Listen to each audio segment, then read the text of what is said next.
Hi, I'm Daniel. I'm Joe. And I am Paul.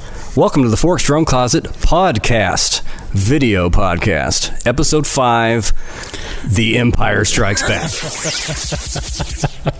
I didn't say what franchise, That's so right. everybody calm down with your lawsuit threats. Anyway, we hope everyone is being safe out there this evening, just like we've been doing. We're kind of holed up here in the drum store after hours.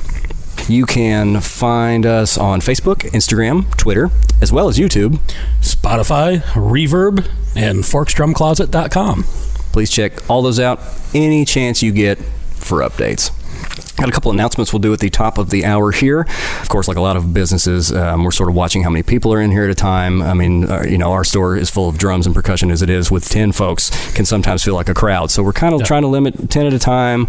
We're also offering free demo sticks. So not only we encourage you, of course, to bring your own demo sticks because it's always nice when you're trying your own gear. But we also do have demo sticks from the wonderful folks at Diodario, ProMark sticks that they've sent to us to use here in the store, and you can take those home with you. They are complimentary, which that's very cool of those guys. Thank you, Diodario. Yes. Other than that, we still are offering curbside service, of course. You can drive through, our side door. It's not really a drive-through, of course, but just say, hey, I'm out here, throw me the drum heads, and we'll get them to you, of course. Yep. And then also, we're still shipping. So make sure you're hitting us up on the social medias we mentioned a few minutes ago, as well as sales@forksdrumcloset.com, through the website, Reverb, all those things, because we are still very stocked. We're very fortunate to be like that in Music City. So anyway, I think that's all for the announcements as it was. But back to what we were saying about our sweet, one of my favorite people in the entire universe, and I do mean that genuinely, Paul Snyder. Paul, thanks for being here.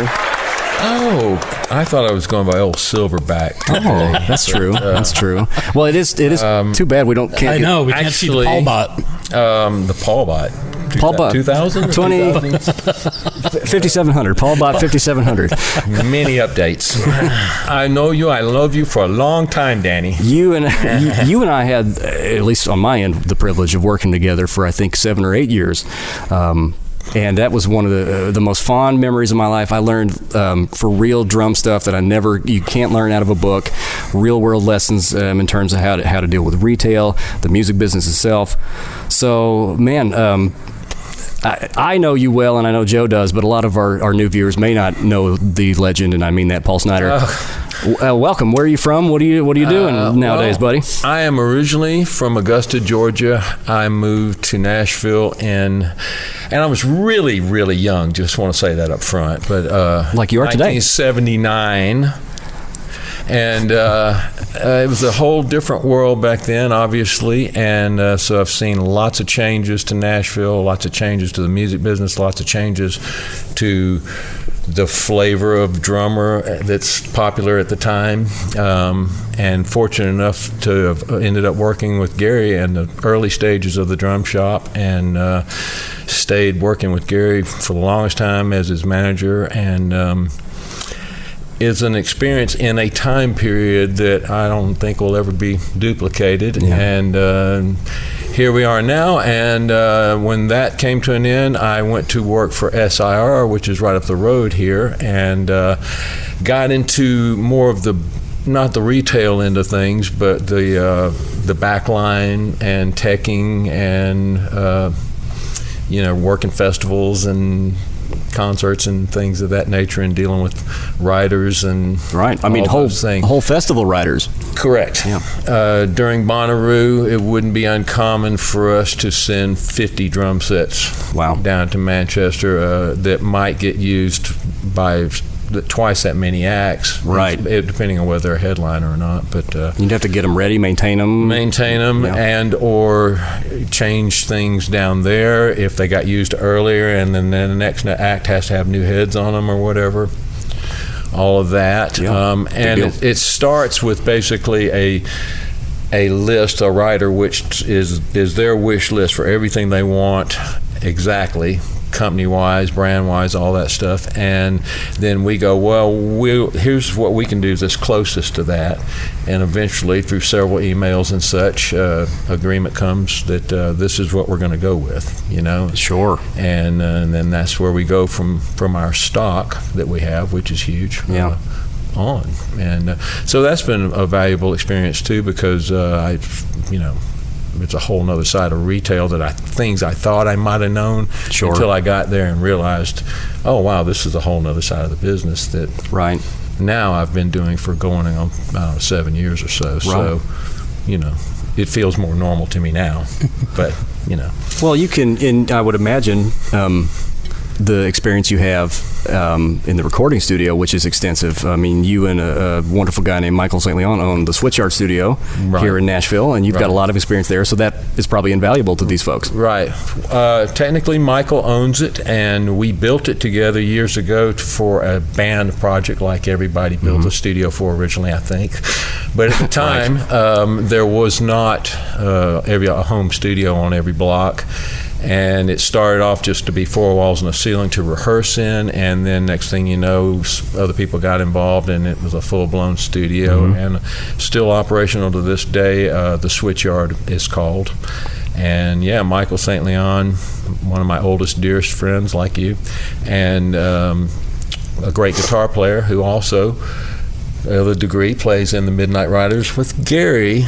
Right. He's one of the guitar players. Now, you guys, you were just about to say something, Joe. Yeah, tell us a little bit about the Midnight Riders. Fantastic. The Midnight Riders, incredible band. Midnight Riders are an Allman Brothers tribute band with 2 drummers, one of which is me, and the other one which is Gary Forkham, who is the grand poobah of all that we have now, and our fearless leader.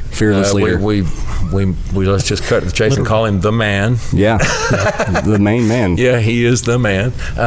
And so on our 40th birthdays, we decided, growing up playing Allman Brothers all of our life, me being from the South and him being from Nashville, that we had never done it with 2 drummers. We played a lot of their songs in bands, but never with 2 drummers. And we just wanted to do it once, if it was only for once. So the night of our 40th birthday party, where we were playing a bar in town, and we did it, and we never went home after that. It stayed that way, and it became, and at the time it was not the Midnight Riders, it was just a party band that played a bunch of Allman Brothers and things of that nature. But then we played the 5 spot, and that was a great show. And somebody suggested, you guys should just go play a night of Allman Brothers, and we thought, well, that sounds like fun. We already do 7 or 8 of them anyway, right? So we went and did that, and that caught fire. And it was like same band, same people, different name, folks. And this was a bit ahead of, at the time, I think Steve Eby had the Steely Dan tribute band, and there was a Chicago tribute band might have been around, and there was only a handful of tribute bands. They weren't even called tribute bands yet. Right, that trend hasn't had exploded. That term is something that came along with it. But we have been doing that as the Midnight Riders with Michael St. Leon guitar, and one of Jeff Jones, who is one of Gary's childhood friends, who they went to high school together and all. And we've had this band for, I want to say, going on 15 years, somewhere in that range. And still working, still playing, still having people sit in with us that blow our minds every time we stop and think about it, because some of them we grew up with and idolized in some ways. And so, couldn't be more fortunate at that, and couldn't be more fun than playing with 2 drummers. It's a thing that everybody should at least try once. In that regard, because I've seen you guys, and it's fantastic if any of you guys haven't seen the Midnight Riders. Gary is obviously I suppose, the Butch Trucks person, and you're doing the JMO thing. Was it, being a fan of the band, I'm sure you had an insight that a lot of folks trying to learn on that gig wouldn't, but was it, I think I've heard maybe you talk about it being interesting learning sort of the auxiliary drum set role in that band. 2 things that really opened up. I played for years in bar bands where I was the meat and potato guy, just like every one single drummer in a bar band is for the most part. Sure, that's how you work. It's your job, right? Right.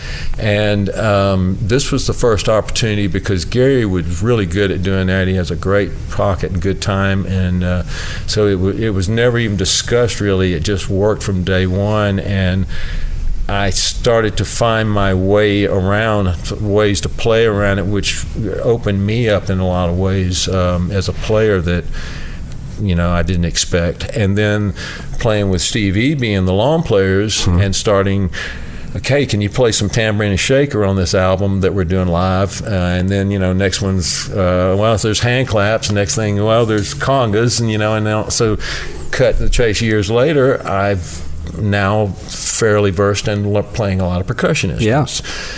So both two very good experiences that I didn't see coming from any direction, really. Did you find that it affected your meat and potatoes playing when you would be at the switchyard or somewhere playing as the main drummer? That's a very good question, and the truth is yes, because the J-Mo style in the Allman Brothers tribute band is a lot more jazzy, and I'm not a jazz drummer, but it's a jazzier style that kind of floats and weaves and locks in as well. But it's not, I would go back after doing nothing but those kind of gigs for a while and maybe get a session over the switchyard, and it's a quick thing that where you realize, oh, wait a minute, I got to lay into this a little bit, and get solid with this, and I'm the only guy here, and this is not that style of drumming, and right, because my natural thing, because we would be playing all the time live, would be sit down and think I'm going to ting ting ting ting, Sure. And I was like, no, it's got to, so, right, and it didn't take long to figure that out. But yes, and answer that question is absolutely something that takes a little adjustment, and it's come easier over the years, but I also don't do as many sessions as I used to over there back in the day. We had publishing companies and such, and we were trying to do the country radio type songs and that type thing. What do you find are the differences or similarities between other bands that have double drummers, like for instance the Outlaws or the Grateful Dead or something along those and lines? the thing is like I said, I was from Augusta, Georgia, so I grew up in Georgia, and so the Allman Brothers was the first thing that hit me like that, right. And then I started hearing about the Grateful Dead and stuff, and I would listen, and I found things that were similar and things that I liked about it, but I didn't find as much in the improvisational jazz kind of side of it as I did, I guess, with the Allman Brothers thing, which I remember the revelation of what J-Mo actually sounded like on the first Sea Level record, which came out, which maybe not a lot of people are familiar with, was Chuck Leavell, the keyboard player that in the later version of the Allman Brothers, who now tours with the Rolling Stones as their band leader. He's played with you guys a couple of times too. Right. Yeah. He had a band called Sea Level, Sealevel, and it was him and J-Mo and Lamar, the bass player from the Allman Brothers, who passed years ago, but they were just a trio.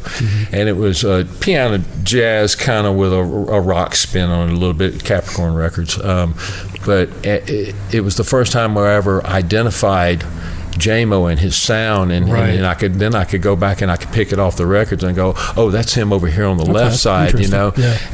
But for them, the other thing that made them different was the drum sets were tuned in totally different sizes and ranges for timbres, whatever you want to call it. So J-Mo always used an 18-inch bass drum, kind of with a jazz wide open tuning, and a 12 and a 14 cranked Elvin Jones tight, and Butch was more the meat and potatoes, fatter kind of thing. And I think that's why a lot of times on the early studio recordings, he ended up more prevalent in the mix, because any producer would gravitate toward that if it's the solid thing, and then you mix the other thing in, and because I remember Johnny Sandlin, who produced the Brothers and Sisters record for the Allman Brothers, telling me at one point that it took him to that record, which was several years into their success. It's the one that Ramblin' Man was on. That was the first record where he understood how to mix it and make it, where both things are heard at the same time, and that kind of thing. I think before that, a lot of guys just went, well, we'll mix this one way back and push this one way up, and that'll be that, Well, it helps too when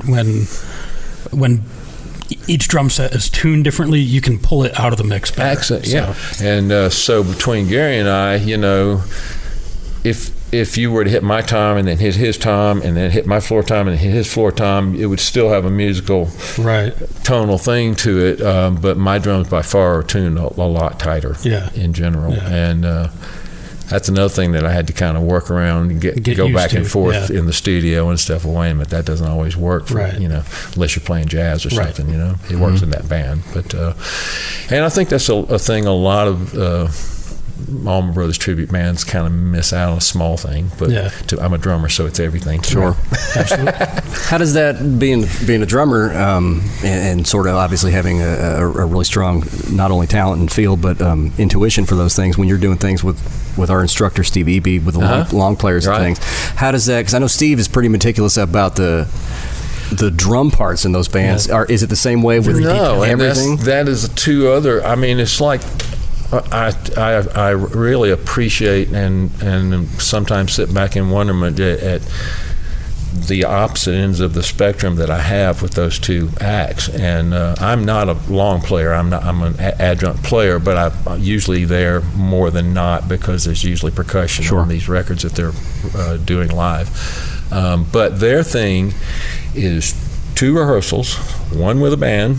So you get your drop box, you get your tunes, you get about a week, if you're lucky, to work on it. You come to 1 rehearsal with the band. Sometimes it's amazing what it ends up sounding like after that first rehearsal. And then the second rehearsal, all the singers show up. So there's 10 different singers minimum, usually. And so you run them through there and you're trying to do this. So that's your second rehearsal. And that one's always amazingly better than the first rehearsal with just the band. Because, with just the band, everybody's a little looser and, like, okay, well, you got that? Yeah, we got that, whatever. When the singers start marching in there, they're not looking at their watches. And so, you got to tighten it up a little bit more. And then there's your show. And then that's it for that record. Yeah. With the Allman Brothers thing, I could stop playing. I could, there are things that we play the same night after night that are just part of the arrangement and the energy of the way the tune, comes together. But there is just as much every night in several of the songs that is totally just improv for me. Anything that I basically feel like playing, within a tasteful range, hopefully. Sure, of course. Yes. So, 2 completely different ends of the spectrum. Since I've got you here on the spot I could never do what Steve Eby does, charting that stuff out and doing it 2 rehearsals and like that, and he's amazing, and he never ceases to make me realize that. He'd be great. Steve would be great on the podcast. Yeah, he would. It would be really good to get him. He would. Great session player. Definitely do it. He's got a lot of great insight and a lot of experience. And So tell me about, I got you on the spot, I'm going to ask you about one of my favorite things you do when I see you play live. You do this killer swing, you got a great swing feel, but then you do this little shuffle thing where you're, you know what I'm talking about? Oh, yeah. Where you start going, you're playing the inner beat on the snare to thing. Yeah. Hit me to that. Is where did you see that, or is that your thing? Like, I saw it and I was like, I got to rip this off right now. It's one of those things where, with Gary and I, there are times when I might play some things that Butch played on the records, and he might play some things that J-Mo played. It's not a hard cut thing as far as the way we replicate what they did on the records or whatever. So it's like, it's just kind of like our version of it or whatever. So Gary generally plays a shuffle with a boop boop bap boop boop bap boop boop bap boop boop bap boop boop bap boop boop bap and a ding ding ding ding ding ding ding ding ding ding. So I started thinking, well, I don't want to double up on that. I don't want to play exactly what he's playing, but I don't want to double up on the ting ting ting on the ride cymbal. So I think a quarter note that ends up on the ride cymbal. Oh yeah. And so then I was thinking, well, if I do that, then I'm still missing a little bit of that double-handed shuffle on the snare, because he doesn't really do that in his beat as much. He's more of a backbeat kind of guy. And so it was kind of a thing for me finding that. And then it became a thing where it's like it's the only way I can play it, and they never played it that way. Yeah. But it seems to work, and that's the time when I really feel like we swing and it locks, and I'm not in the way, because I'm just going boop, boop, boop, boop, boop, boop, boop, boop, boop, you know, sort of like that on the bass drum every so often, you know, where, you know, like I said, he's do bap, do bap, do bap, do bap. So it's a thing that, you know, but it's another thing as well that I've had to watch and realize, well, this doesn't work for a single drummer on a studio cut sometimes, so, you know, or live for that matter. If you're the only drummer, then all of a sudden it's like, well, wait a minute, you know, because it would just be a natural thing I'd go to sometimes I sat down. Yeah, but it's a thing that, again, opened me up to that kind of... Jeff Hamilton, the great jazz drummer, he always talks about, you know, going this way. Oh, no, he wants lateral motion instead of staccato. Right. But so the balance somewhere in there, if you're trying to blow like a loud rock band with 2 guitars and a B3 and 2 drummers, you know, whatever, is to get a little bit more big-handed with it, I guess. But that same thing as opposed to, you know. Yeah. So, you know, that to me is, you know. First time I saw you do it, I think I was upstairs at the old 3rd and Lindsley, and I just started working here, and I was checking you guys out because, you know, you go see the Boston's band play, right? Oh, sure. You definitely go see the Boss band play. So, you know, watching you guys, and all of a sudden I turned around, I saw you doing double the over-under thing, and I was like, oh, my God. It's so beautiful. I must do this as soon as I can. It's funny because I've had more people comment on that, and I'm not a trained drummer by any means. Marshall knows what I'm talking about. That thing rules. Yeah, I've you know. Don't get me started. So yeah, it's one of those things kind of that necessity was the mother of invention, and it didn't sound cluttered to me. Mm-hmm. It sounded supportive to me when I did that, and so. It's all about these, right? Right. If you're not, you're missing it all. Well, if you're not using those, so you know.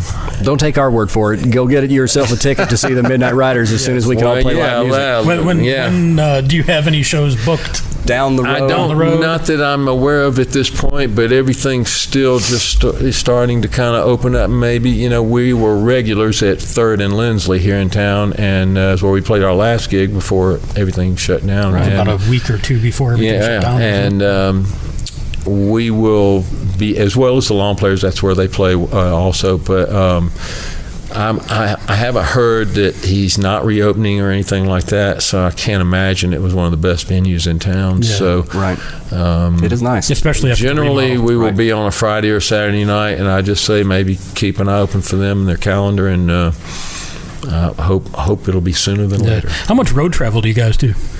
We do. It depends on, you know, we used to do a little bit more. We'd hit sometimes where we were, I don't know, 2 or 3 weekends out of a month. And then as we've all gotten older and retired and things, you know, Jeff runs a restaurant and Michael runs a switchyard. And it hasn't been as much, and then of course everything came to a screeching halt here recently. But I'd say we would average, you know, with all of us having jobs, you know, we would average, I don't know, 2 weekends a month maybe, you know. Sometimes it was more than others, you know. Mm-hmm. But we used to play a lot during the summertime, and especially down in Georgia and in the South, obviously, you know. But, very cool. Yeah.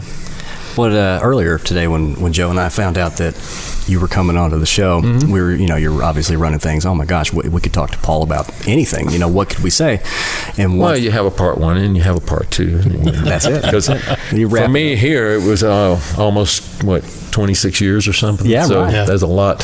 I said a lot of things that could be talked about over the years. Oh my gosh! You know? We brought up today one of my favorite things were, and this is something drummers, at least myself for sure, but a lot of drummers are guilty of, is brand mispronunciation. You know, the Swiss cymbal company Paiste, of course. When I was a kid, forever I said Paste, right, or Paiste, right? Yeah. Paiste. So, what are some of your favorite brand mispronunciations over the years? Well, there have been the ones that are just total mix-ups, which we used to keep a list around.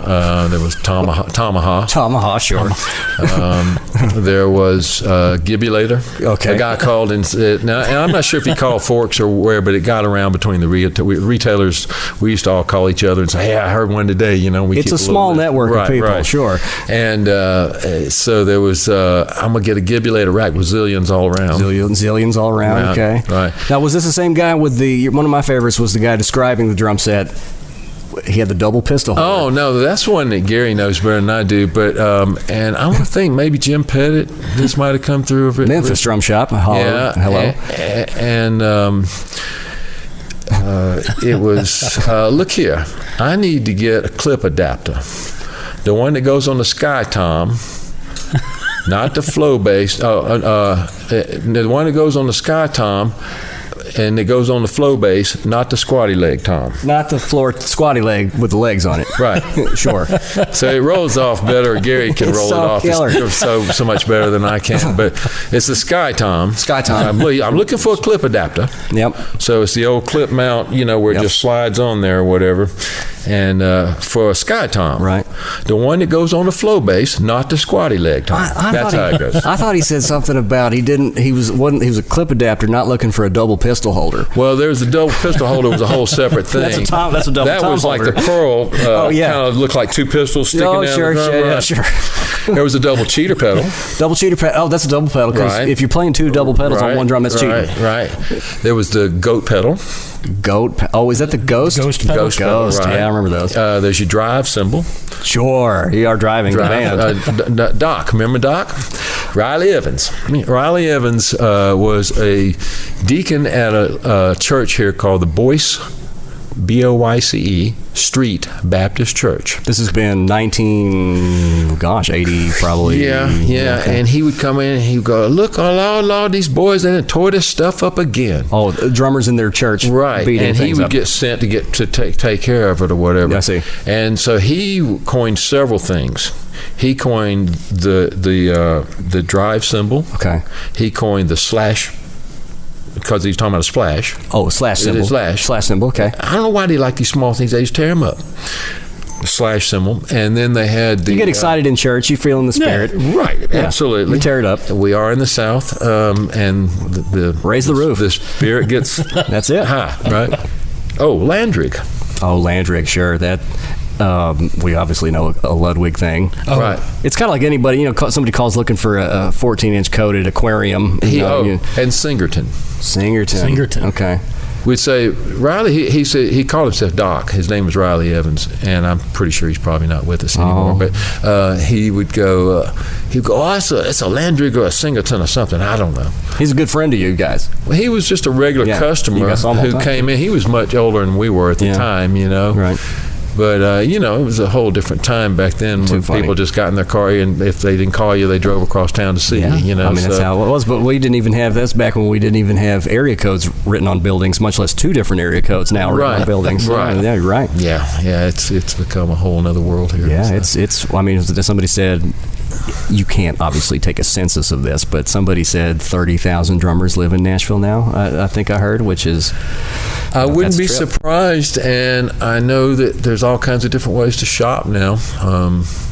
So having a place still around like this is a rarity, and I would advise anybody out there, I don't care how much you used to shopping online or whatever, you need to experience your local drum shop. Truth. I mean, you got to see it, you got to touch it, you got to hear it, obviously. And Gary did the right thing for all those years with you. Well, Gary said when he first started, he wanted to have everything that you saw in the modern drummer. He wanted to be able to walk in here and touch it, and I think for the most part, he pretty much pulled that off for all those years. I mean, I know it wasn't easy, but I feel fortunate that I was there during all those time periods, because a lot of great drummers, some of that aren't not with us anymore, but a lot of history of Nashville drummers and the lineage of how they've gone through the years, and that's one of the best, that kind of stuff. One of the best parts about this job, and because obviously any job gets heated, and you go home on a day every once in a while where you're like, my gosh, yes, what a day. But there is the reward of getting to call all these people, friends. Is something. Yeah. It is. I used to just about, when I worked here, I couldn't go anywhere, and it was a smaller town in general, but anywhere hardly without running into somebody that knew me from Forks. But even to this day, I still have relationships with people, and I come down here and shop, and you guys, and I'm fortunate enough to be included in this. So that's welcoming. It makes me feel good. It makes me feel like that, I must have done something right when I was here. I mean, it's not all the time, of course, but I do still get calls for Paul. Let me talk to Paul. Funny. Paul. That's funny. Yeah. So I mean, that's every now and then they'll call up to SIR and they'll come get me and they'll say, Paul, somebody's on the phone for you, and I'll come answer the phone, and it'll be somebody that sometimes I'll remember, sometimes I don't, but generally it's a question having to do with buying drums somehow, Man.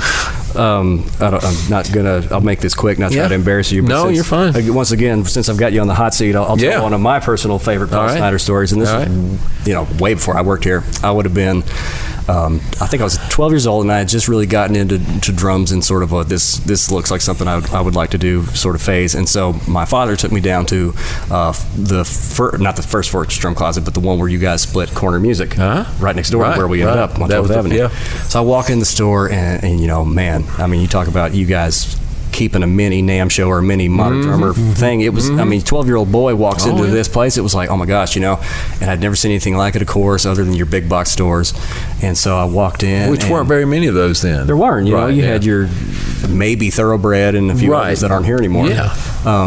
But man, I walked in, you guys had it set up so cool, and it was like, oh my God. And so for that split second, I was the only customer in the store, and you feel like you're obviously a kid in a candy store. So I remember climbing up on the riser, which is probably the same riser we still have at the warehouse. Probably. And you guys had set up this amazing DW kit. I know you've heard me tell the story, but maybe I think so. Maybe they haven't. This is before the electronic drums and the pedals were up there, right?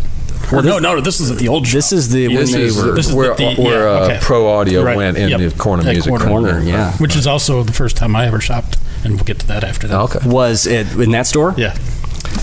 It was a great place. It really was. The 12th Avenue place was great, of course, and now this room is amazing as well. But man, so I walked in, I said, and there was this killer marble, whatever. I think it was like a gray, smoky DW kit, and you guys had it set up, and the high cymbals was awesome.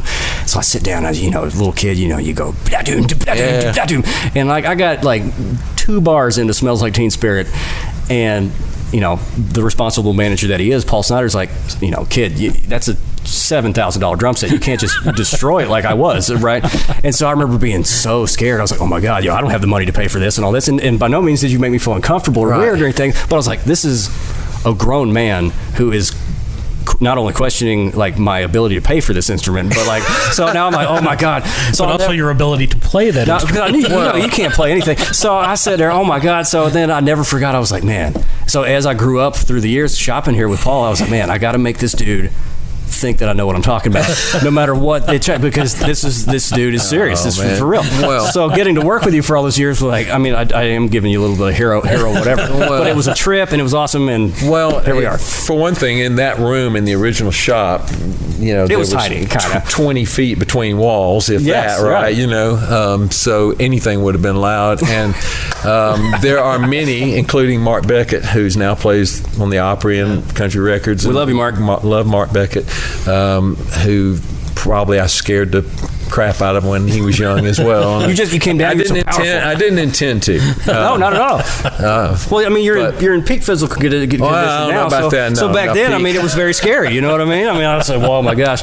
All right. Anyway, so my sister lived in. I'm not from Nashville. I'm from upstate New York, and but my sister lived in Nashville in the mid '80s until about 1991 or so. And in 1998, I was, or not 98, 1988. I was 2 years out of high school. My sister was getting married, and I was down here for my sister's wedding. And I had seen Forks Drum Closet and Modern Drummer, and I had to go to Forks Drum Closet. So I went over there, and I looked around for a while. You had asked me a couple of times. Alan talked to me a couple of times. Or maybe Alan wasn't there yet. He probably was. He was working at that point. Okay. What I ended up buying was one of the ProMark ratchets, those yellow-handled tuning ratchet type tuning ratchets. And I mentioned to you, you were the salesman that was selling it to me. I mentioned to you that I was considering moving to Nashville, and I don't remember exactly the comment, but it was basically it's kind of the comment that I would have to somebody today who'd come in and say, "Yeah, I'm thinking about moving to Nashville," and it was, well, do you really think you got what it takes, more or less? Well, I know I didn't. I mean, if you're talking about to be the Greg Morrows or those guys that play on records every day, it's painfully aware to me every time I sit down to drums that I didn't have that. So there's that. But, the other thing that was interesting back then is, because there was no internet, none of this stuff, that people thinking, people would come and put cards up on a bulletin board we had for club gigs or looking for a drummer for this. That was the extent of media, right? But people thinking that we were in Nashville, even back then, would call us thinking that we had a line on the newest drum audition for a country star. Okay, yes.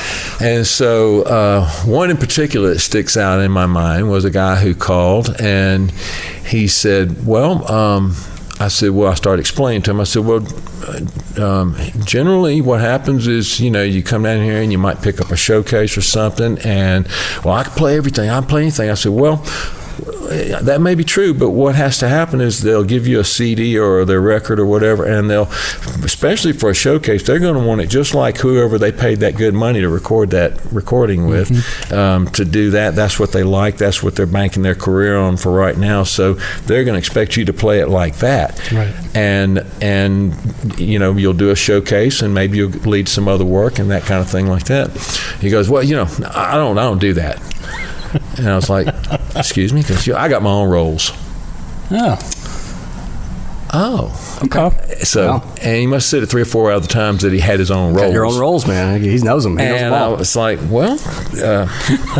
play on, man. I hope that you'll find a band that your roles fit in. Oh, God, I really hope he did. I really hope that he did, man. Right. Maybe a Who tribute band, maybe? I don't know. We've all had those experiences, I suppose.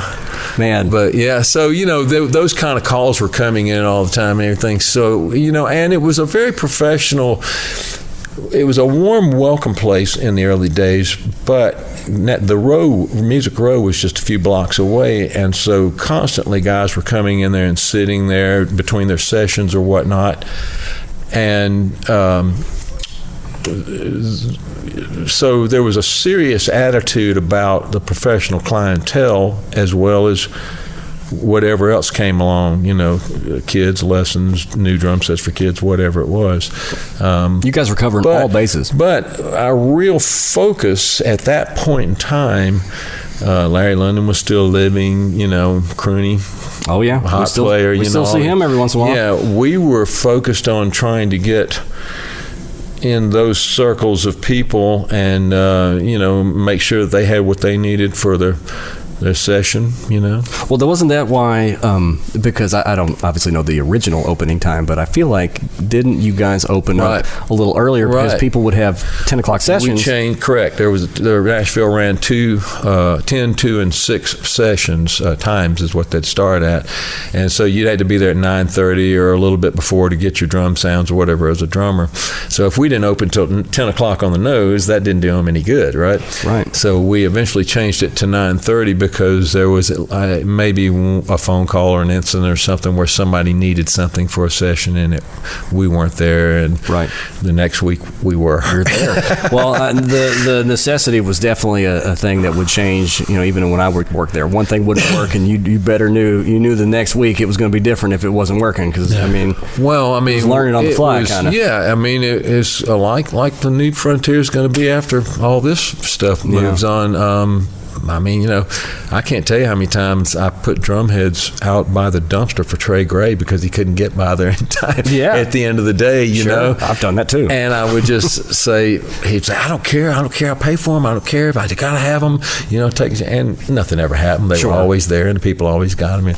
But yeah, back then we used to joke we could keep a vending machine out in front of the shop that was like, say if sticks were $5 a pair, that we could easily charge $10 or $15 a pair in the vending machine, and that at night if somebody needed them bad enough. You better believe those conversations. They would pump the money. Of course, we weren't going to do that. But those conversations are still going. Let me tell you. We're still talking about doing that here.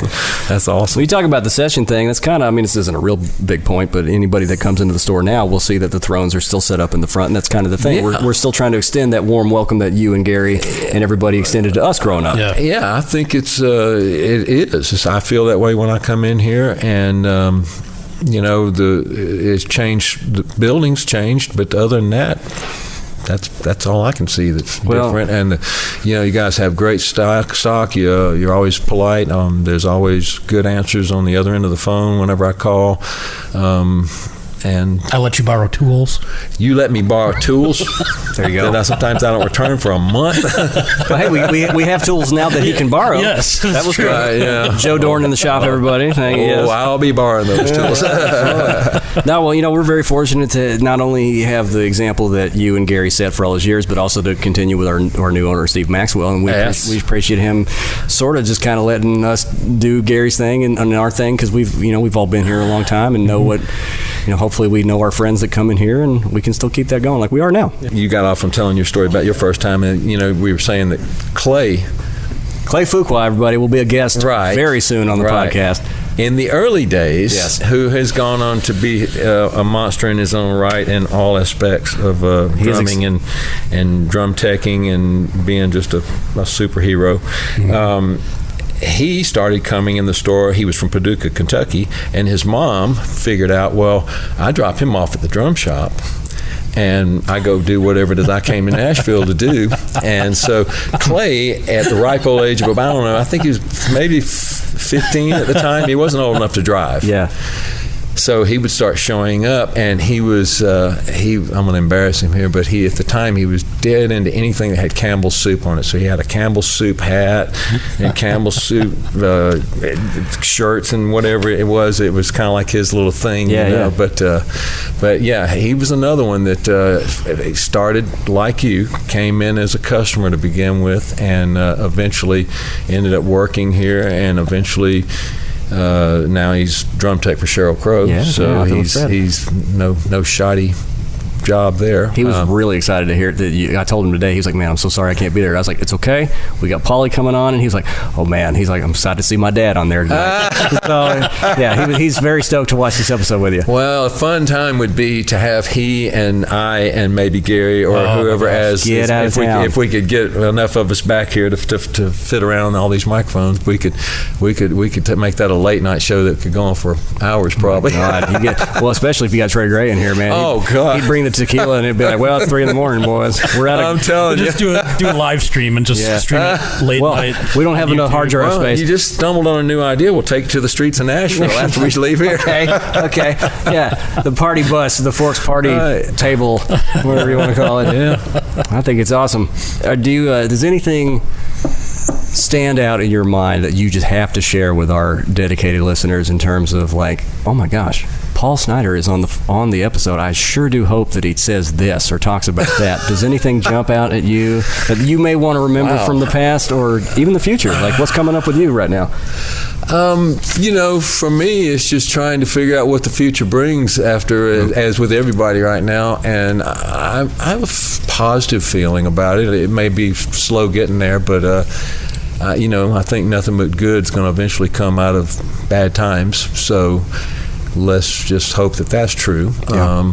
But I don't really have any one story, I guess, that sometimes you trip my memory when you bring things up. But do you remember the time there was a guy, a very famous individual, not a famous in a drummer name way, but just infamous person that used to hang out in Nashville and other places, and he was in the store one time, one of my favorites, and similar to what you were talking about, the cats calling looking for audition times and things. Yeah. He would sit there, and a good buddy, very famous producer of ours, who also will remain nameless, came in, and very cool customer, just coming in to get a few things for his son, who was a drummer also. Right. Yeah. And the individual in question had been sitting behind a drum set for I feel like hours at the time, and says, yes, it's very nice to meet you, please. Would you like to listen to some of the beats that I am capable of playing? And this world famous producer was very accommodating to this individual, and we were all just sitting there like, oh man, the poor guy, and you hear all those things, but it's oh man, there's just so many things. There was the individual that I think you're talking about, who I think we should leave him nameless. He will be, but he has woven many threads through Nashville over the year, and not necessarily good ones, and yet he keeps trying, coming back, and he was part-time vintage drum salesman, part-time ticket broker. I won't call it scalping because I think it's legal in this state, but you could buy resale tickets through him. Well, this is the kind of things he would do, and he made good money doing it, I'm sure. But it takes a certain type mindset to go after something like this. He would hire homeless people to stand in line for tickets to a hot show that maybe they were limiting 10 tickets per person or whatever, you know? Yeah. And so he would get around that by going and saying, hey, I'll pay you, because he came away with a briefcase full of tickets, right? Sure. And then the prices went up, and so I even if he gave them $20, it was probably more than they were going to make all day long, and all they had to do was stand in line for a couple hours or whatever. Wild. There was that. Gary dealt with this individual more than I did, and I could always see the look on his face after he had, which was just total drained. Well, and that's very. This story in particular is very few and far between, because I'm sure a lot of customers and friends of ours watching this right now are like, "Oh my God, did they talk about me like this, or like, do they talk about all the customers?" And good Lord, no. This is extreme. You guys were very welcoming to everyone that came in, and still, hopefully, we still are. Yeah. But yes. We spoke to everybody that walked in the door. That was a big thing. Like, always make everyone feel comfortable. Welcome. Are you kidding? That's the Forks thing. That's what we still try to do. If you better say hi to them right now when they come in the door. Yeah, if they got back to the second level of the building, and then somebody else, Gary or somebody, found out that they were looking for some particular things and nobody had even greeted them yet, that was not a good thing, and that would be dealt with and rectified. Well, you know how it is. You guys go to like a nationwide hardware store chain, and then you look around for pliers, and you literally from one end of 45,000 feet to the other don't see a single employee. That's the experience we don't, and Gary didn't want you to have at the drum store. And no, it is absolutely a business killer. It will. For any kind of business. Totally. Customer service is first and foremost, and that is the success story of Forks. For sure. The family business. Knowing the product. Yes. Well, you got to have the knowledge, and you got to have the confidence from the buyer that you have the knowledge. And sometimes just having knowledge isn't enough, and it's hard to have knowledge and experience. Sure. Because that generally means you're just old. But oh God, what do you?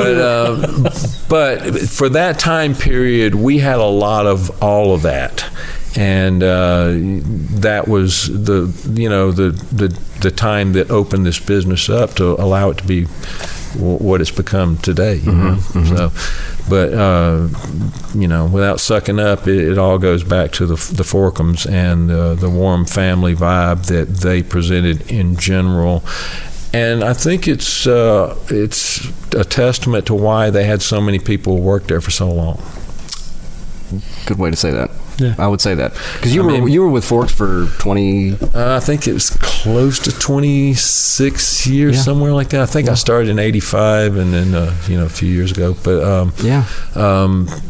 but yeah, it's and you've been there here now. Next month will be my 15th year. Right. Yeah. Right.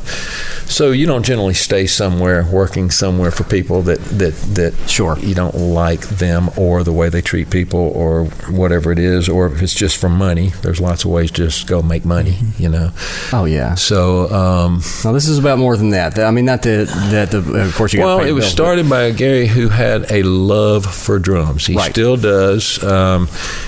It's just in him, and that passion. And Steve Maxwell I don't know him very well, but I get the feeling that he's exactly that same way. Steve is constantly videotaping drum sets being played by either himself or other people. He loves drums. He nerds out about drums. And I can say the word nerd. I've been to 5 Star Trek conventions, okay? I can say nerd.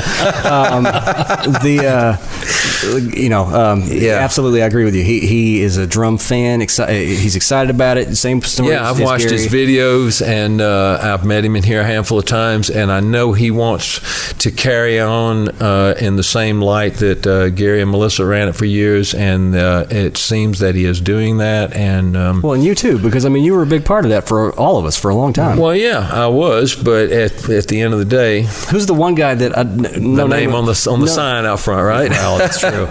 I mean, serious stuff. Like there was a guy who big time. I don't know. I can't remember what his name was actually. I'm not pretending, but big session guy drummer that would come in and like had to have his snare drum tuned by Paul Snyder that day. Like, Paul, I'm in trouble. I got a session right now. Well, please. Kroon was one of them, okay. But his was more or less it would just, he would get it out of whack trying to make an engineer happy, and then he'd that's the thing with drummers, that they can have all the talent in the world and they have the most successful career in the world, and some of them might not could tell you what size their drum heads are. For sure. And Kroon is proud of that. Kroon, he's excited. He just was unapologetic about it, and it wasn't that interesting to him. He liked making music, he liked recording, all those things, which he obviously had a great career at, but the nuts and bolts of how his snare drum, top head to bottom head, and all that stuff, but he would bring it to me, and I'd get it back in shape. Yep. Lonnie Wilson, I used to pick out his cymbals for him. He'd call and say, I just need a couple of big crashes, Zildjians, He still plays that Z Custom Ride, I think.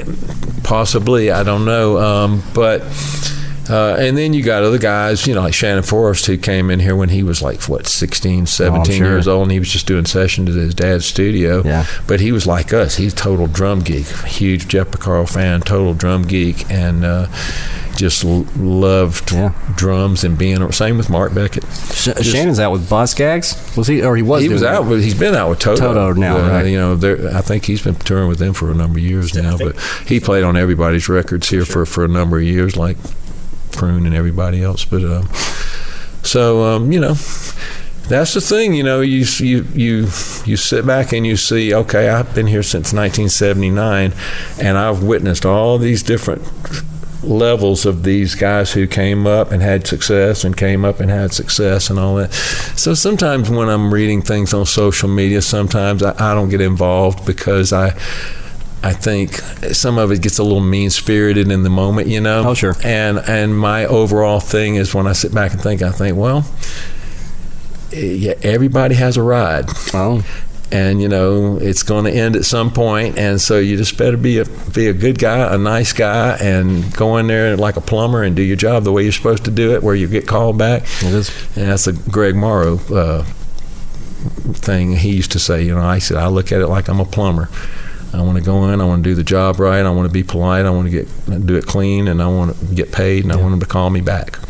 And Greg is that way. He is, exactly. One of my favorite Kroon stories is because you're talking about the whole gear thing, and he'll tell you right now this story. He'll come in and tell you, but whatever studio they were at, and it was kind of at the beginning, probably in the 70s or whenever double-headed drums were coming back around. And he talked about he spent all day tuning them, because it was like the biggest, greatest thing. Double-head drums are back. Concert toms are out.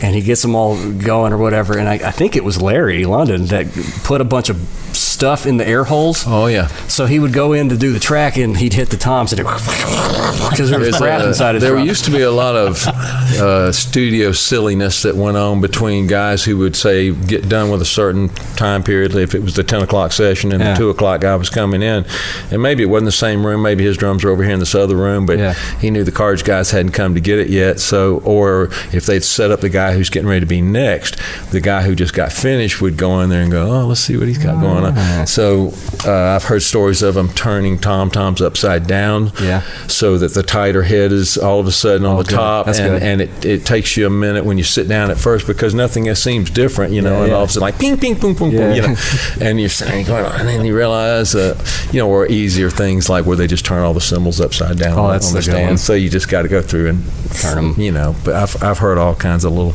stories like that. Well, Kroon said instead of taking the heads off to let the crap out of the drums, he went over and got somebody in the session cigarette, burned holes in the bottom, dumped the stuff out, and then went and finished the session. They were like, Jerry, did you like that? He's like, I'm not taking the time to retune these. I spent all day tuning them. That is classic crooning right there, boy. Like, just get it done. Get out. That's it. I didn't ask for all this. Yeah. I got other places to be. Hilarious. You got to imagine burning, we got to get done, guys. Burn the hole out of the bottom head. Good Lord. Yep. Him and Tommy Wells used to be funny when they'd get together, and I don't know why exactly, but he called Tommy Titmouse. Tommy had that name, but I never understood. Did he really? Because I just thought it was a croony thing, where a croony could get away with it and nobody else needed to know why. But because, I always had a ton of respect for Tommy, and I just, I wouldn't have just taken it upon myself to call him unless I knew some history behind it or whatever, But, well, same thing. They were, I guess, Tom and Jerry, were doing the PAS, and they were doing like Nashville Drummers studio thing. It was years ago, and I guess some fan of Jerry's asked him, Mr. Kroon, big fan of whatever it is, and I'd love to know your take on drum sizes and what you usually use. And Jerry's typical Kroon says, kid, I don't know. Tommy, what size drums do I play? And Tommy, being the gear nerd that he is, Tommy was the nerd of the two, had to for tell sure. What Jerry's playing. That was what was so funny about this package deal, that they would have these people flying from out of town and pay to be a part of, kind of like what Rich Redmond does these days. What's up, Rich? It was one of the earlier versions of that. Yeah, absolutely. But they couldn't have been two more different personalities as far as being, anal about the way their stuff's set up and or knowing about it or whatever. Versus not knowing or caring. Right, because Tommy would want all his wing nuts on the one side of the drum, on the height, the stand, on the height adjustment, because he didn't want to have to reach around here and grab one over here or over here. No wonder Tommy and I got along so well.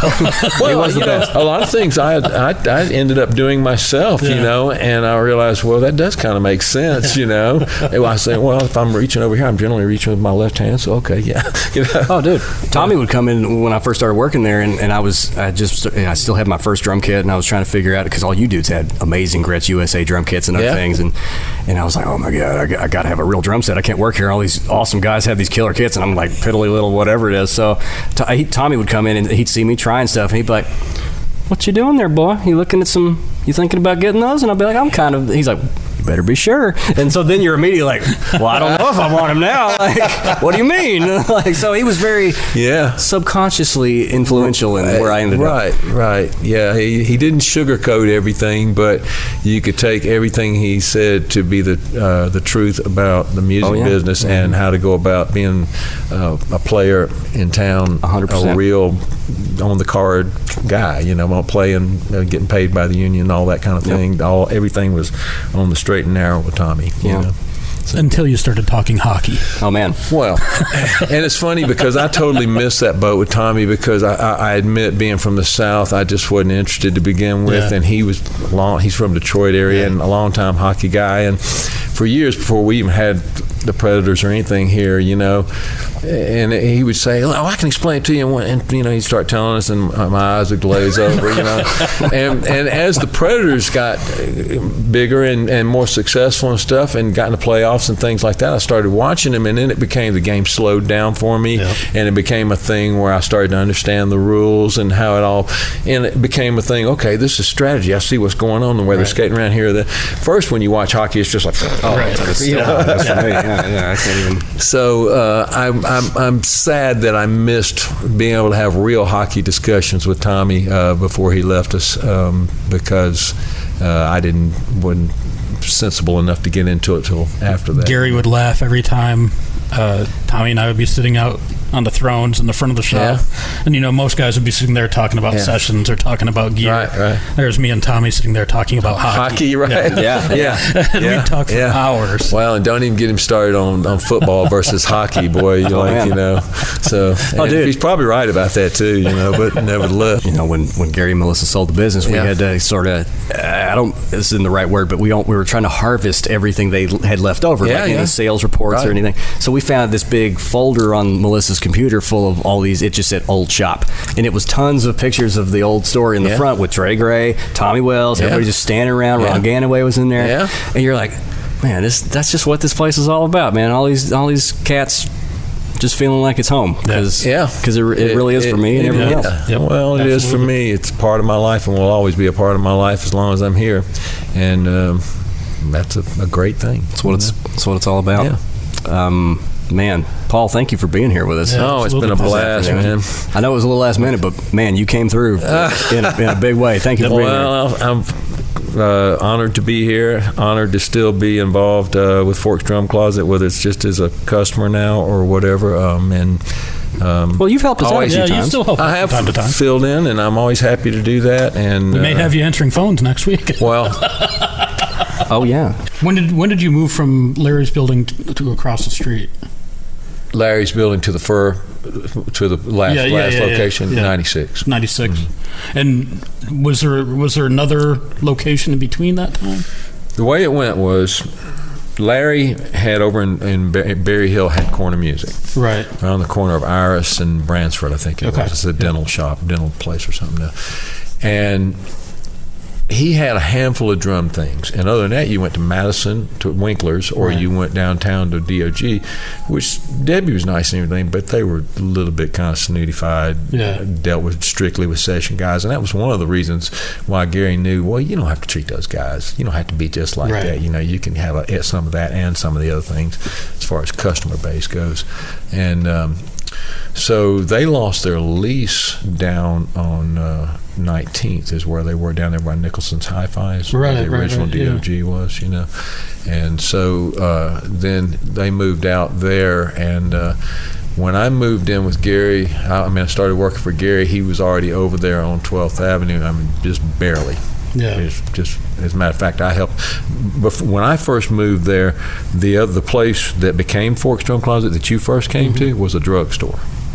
Okay. And those French doors that go through from one side to the other were not there. Okay. Because it's literally two different buildings. If you go stand outside, and the part that because they cut the hole in the wall to make the audio. Right. So we came in through that door that nobody used. That was our entrance to Forks for all those years.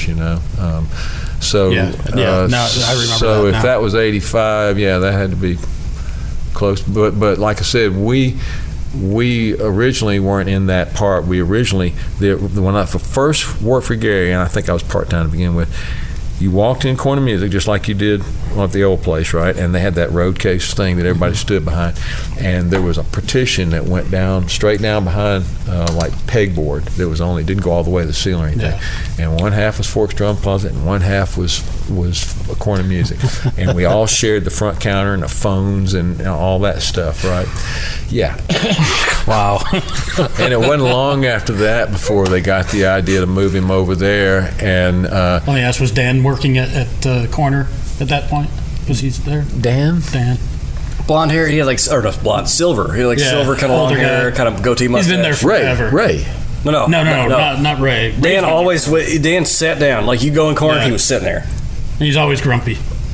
I thought you were talking, that sounds like Ray to me. Ray's the oldest guy that I remember being there. Ray is like that also. Ray's still, for some reason I'm not remembering the Dan. But at any rate, that's the kind of the timeline.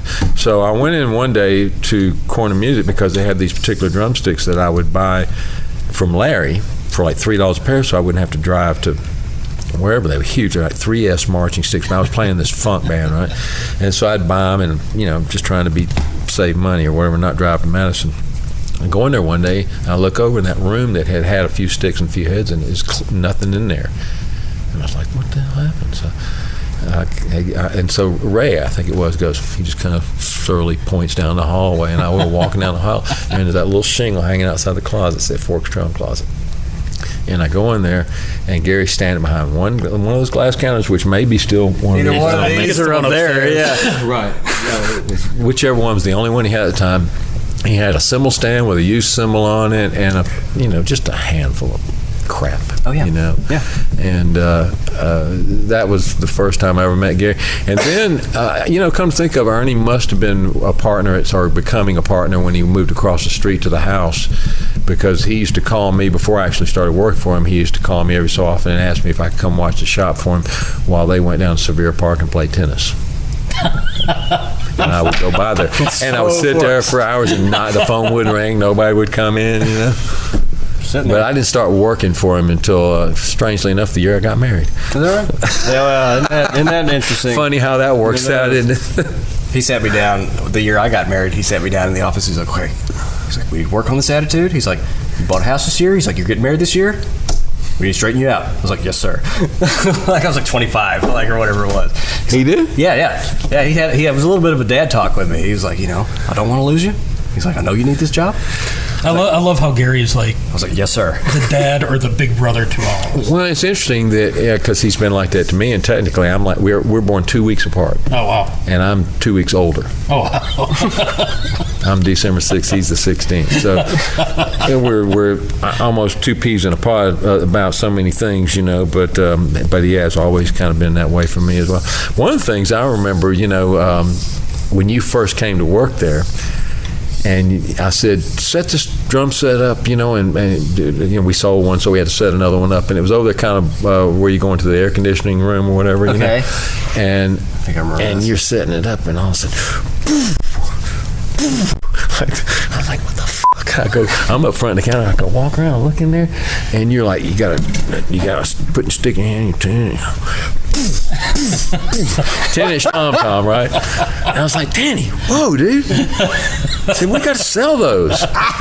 And you were like, well, it's not going to tune itself. Yeah. And I went, it's not that you're tuning it. That's great. But the drum heads, we're going to have to replace them in order to sell it like that. And you just looked at me like I was the biggest hole in the world. And so it's funny now to see how you've obviously come full circle in those respects. I mean, you did many years ago, obviously. Now I'm paying the price for everything that I did back then. Yeah, right. Dude, I vividly remember that. Yeah, because immediately after I was like 21. I was like, yeah, right. And then obviously now I'm 40. I'm like, yeah, I was an well, at that point, I had a few years of it, and I remember we used to walk in that second room, and there was if people were banging on drums, and there was a phone on the wall right there, and I would just go in there and I'd pick it up and I'd go, "Hey guys, can't hear. Got a customer on the phone, can't hear a word, Oh yeah. And they go, oh, sorry, and sit the sticks down. I'd act like I talked for a second and hung it back up. Somebody got wise to it, Dude, the first day, I remember standing behind these front counters, and you and Jenny were like, answer this. Somebody walk up, you do this. And I remember watching you guys like,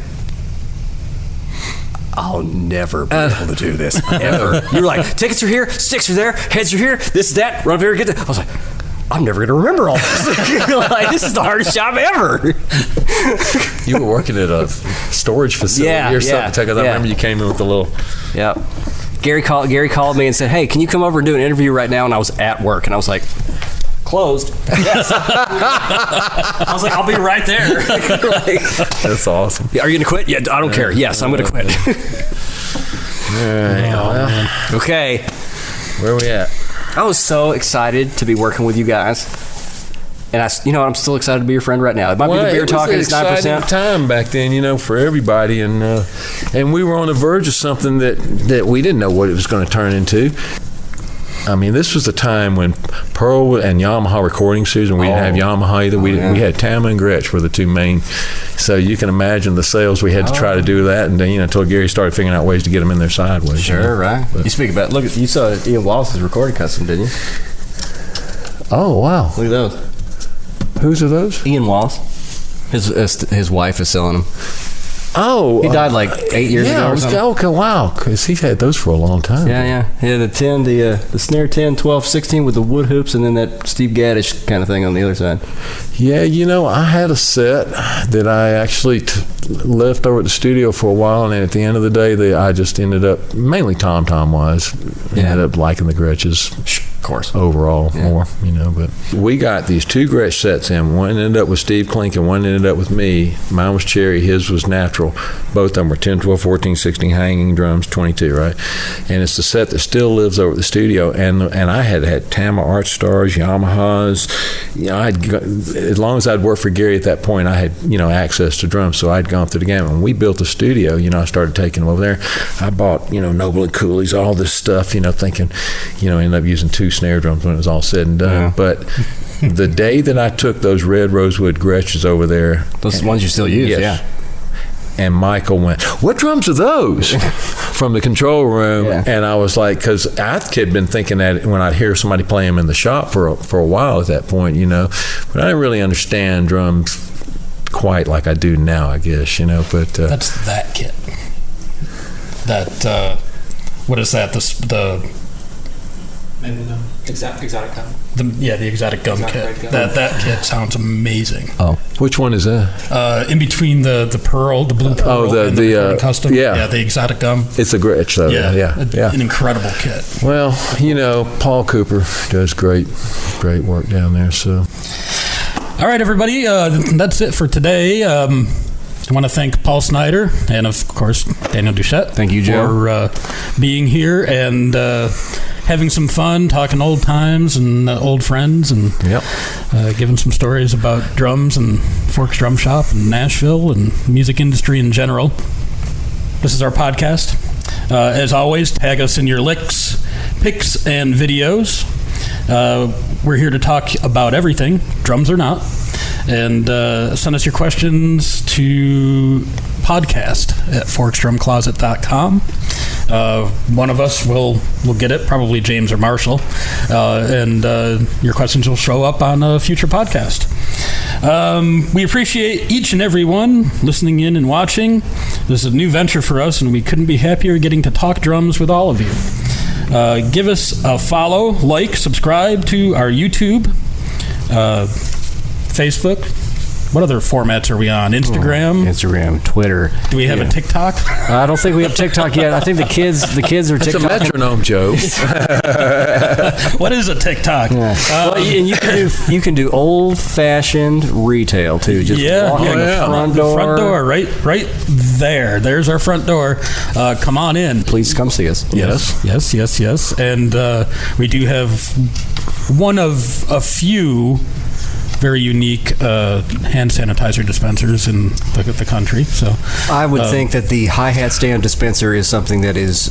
I had no idea till I came here today that was shot. I saw it on social media, and I thought there have been a couple. Okay. But immediately after Joe did one, immediately. Well, I'm pretty sure that's the one I saw. I think so. The prototype. I think you're a Shark Tank's all I can say. I'm telling you what. Those folks. Everyone be safe out there. We, again, thank you for watching us and tuning in, and we will see you next time on the Forks Drum Closet podcast. Heck yeah, Paul Snyder, thank you for being here today. Thank you for having me here. I enjoyed it thoroughly. This is something I have been smiling about all day, but also sort of subconsciously before this, because I've been looking forward to it my entire life. Well, when you asked me if I was interested, I got the same happy feeling, so I'm glad that it worked out for all involved, and fun times. Thanks for time. Good times. What are we, Joe, what are we drinking on tonight? I'm drinking on a New Belgium Voodoo Ranger Imperial IPA. Okay, I'll be joining you with these are tall. Yes, these are the extra tall boys. It's a tall beer. This is a 9% beer. I went for the heavy Guinness Extra Stout. Yeah. And nothing else to be said about that except for it's good. I feel like we could pour these beers on top of that beer, and it would be like a solute. Where this is pretty much a meal in a bottle. Just sit on top of your beer. It'll almost be a black and tan. I might have to try that. I'm telling you what, man. Well, cheers, everybody. Cheers, everyone. Cheers, everybody. Cheers, Paul. Ooh, nice pop. Yeah. Sample that. Cheers, all.